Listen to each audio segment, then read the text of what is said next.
बिस्मिल्लाहिर्रहमानिर्रहीम। जेडीसी की जानिब से जो कोरोना के मरीजों में जिनके पॉजिटिव आ गया उनके लिए जो हिमानी वालों की जानिब से चाय की पत्ती दी जा रही थी और ये ड्रॉप दिए जा रहे हैं बल्कि तो जो भी हमें वहां से मिलते हैं 1000-1200 पैकेट वो खत्म हो जाते हैं चूंकि रश जाता है।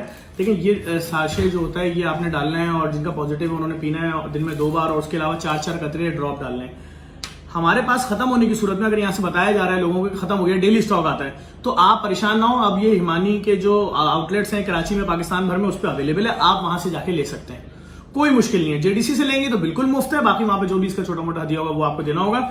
लेकिन ये मैं आपको फिर बता दूं, जेडीसी में अगर आपसे बोला जाए खत्म हो गए तो आप वहां से ले सकते हैं। वैसे यहाँ पर रोज आना तकरीबन 1200-1500 पैकेट आ रहे हैं हिमानी कंपनी से जो हम फ्री में लोगों को दे रहे हैं और किसी किस्म का कोई रुपया पैसा उनसे चार्ज नहीं किया जा रहा। और मुश्किल टाइम चल रहा है, दुआ करें कि बिजली जो बंद की जा रही है ये खोल दी जाए लोगों के घरों पे। जो लोग ऑक्सीजन लगाए हुए मशीनों से मुश्किलात में आ गए हैं, ऑक्सीजन शहर में नहीं मिल रही, हमें अपने अस्पताल के लिए ऑक्सीजन का प्लांट नहीं मिल रहा, इटली से मंगवाइए, 6 हफ्तों में आएगा।